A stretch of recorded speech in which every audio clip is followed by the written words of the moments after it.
Hi, this is Glenda from glendascreativeplace.blogspot.com, and this is the amended version of my video tutorial that teaches you how to use the Cricut markers correctly. And for those of you that don't have time nor might need any of the all the extra hints that I put in the other two-part video I made, this is just a quick video that runs through the steps, boom, boom, boom, so you can just get going on your markers right away. And this is something that I discovered last year, and I call it the Glenda marker method. And what we're going to do now is we're going to go into Design Studio, because there are three things you need to make my, what I call Glenda's marker method work. You obviously need a Cricut machine, and going forward that is a generic term that will refer to either a Cricut, Expression, or Cricut Create machine, okay? And then the next thing you need is the Cricut Design Studio software. And if you don't have that, by the way, you can download the trial version from Cricut.com. And you're obviously going to need some Cricut markers.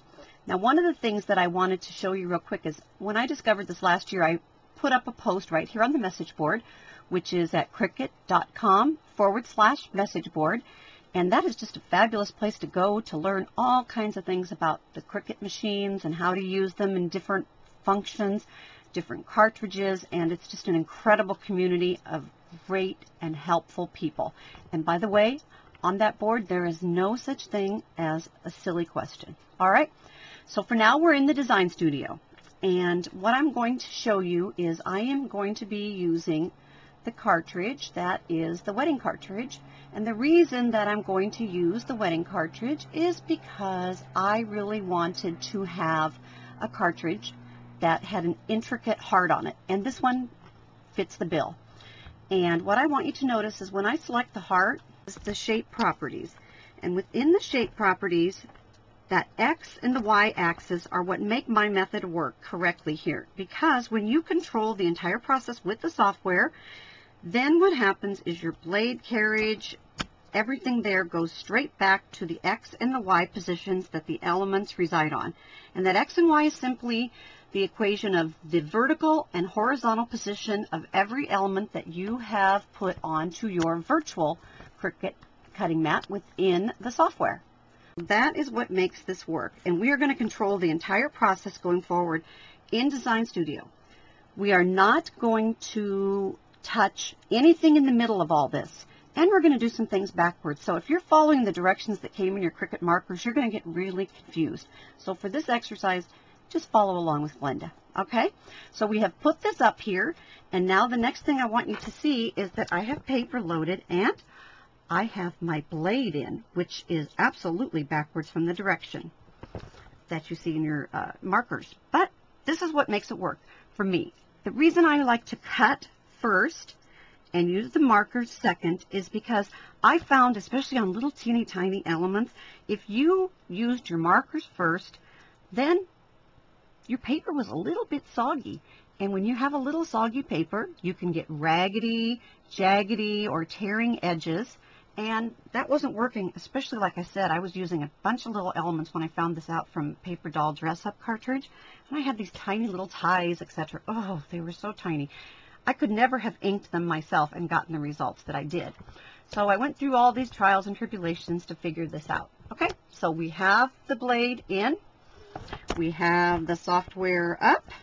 And what we're going to do is we are going to hit Cut with Cricut, which is this pair of scissors down here. We are not going to touch the machine at all.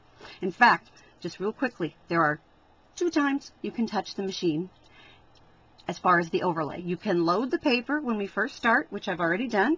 And when we're all done, we're going to unload the paper. Those are the 2 times you can touch the cartridge overlay in this whole process. And then the only other time I want you to touch your machine is to change your pressure and or your speed for what the markers require. Okay, but now we have the blade in and we're going to hit cut. Cricut, there you go. All right, it's cutting. I'm going to pause real quick for this. Okay, it's done cutting. And now the next thing within the Glenda marker method is we're going to take a Post-it note and we are going to put it underneath the blade housing. Make sure it's stuck down. And this is going to help you protect your project so you don't get marker stuff on it. And as you see, I just very gently unscrewed this screw in the carriage arm. The main thing you don't want to do is you don't want to move this gray thing. So just gently unscrew it. You don't have to take the screw out. As a matter of fact, you should not. And swing open the carriage arm, and then just pull it straight out very gently. And replace it with whatever marker that you want to use. And again, practice this several times before you do this for the first time, okay? And here's where your Post-it note saves your life, because especially when you're brand new at this, it feels a little awkward, and you will get marks on your paper underneath otherwise, okay? The other thing we're going to do is we're now going to swing over, and we're going to change the pressure and the speed. My speed is already set up on 3, so I don't need to do that. But I do need to change my pressure and back it down to 2, which is what they say in the directions that we're not following. But guess what? They also say it right on the marker. So if you don't want to look at the directions, look at that. Now you'll notice the other thing we didn't do here is we did not unload paper, we did not load paper, we did not repeat laster, we did not do any of that stuff that the directions say. We are going to simply change the marker for the blade, take out our Post-it note now, and guess what we're going to do now? We're going back to the software because we want the software to control this process. And once again, we're going to hit the Cut with Cricut function in the software. And I'm going to pause this while it's running through just for time's sake. Okie dokie, it's done.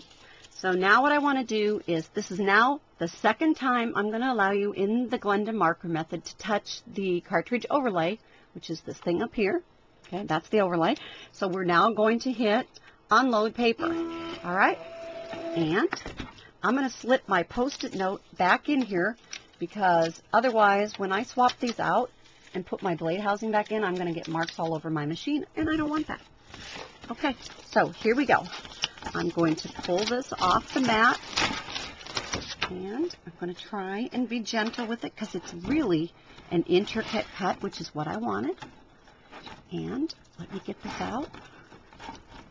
Okay, there we go. All right, now I have it. Oops, there you go. Have it off the mat. I want you to see how beautifully it outlined it. And actually what I'll do is I'll get another little piece of paper here, white piece, and put it behind so you can see how beautifully it did.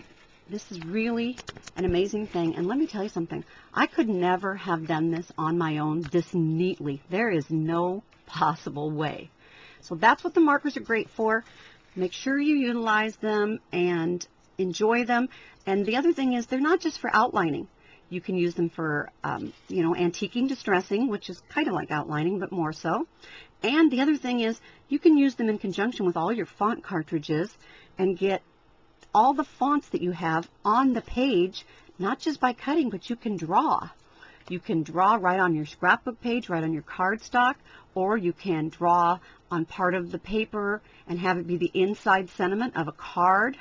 Just think of all the beautiful font cartridges you have. So what we learned today was, in Glenda's marker method, we are going to do the cut and marker sequences backwards from what the written directions tell you. We are going to allow the entire process to be controlled by the Cricut Design Studio software. And then the other part of it is that we are not in the middle of this equation going to touch load paper, load last, repeat last, blah, blah, blah. None of it, none of it, none of it. Only touch the cartridge overlay once to load the paper, and then once when we're all done to unload it. Be sure and put your sticky notes down to protect your project and your machine, and then be sure to change your settings in between. And right now, if I wanted to swap out and put my blade back, I have to remember that I need to change my settings back to whatever they would be appropriate for whatever paper I'm going to cut in my machine next.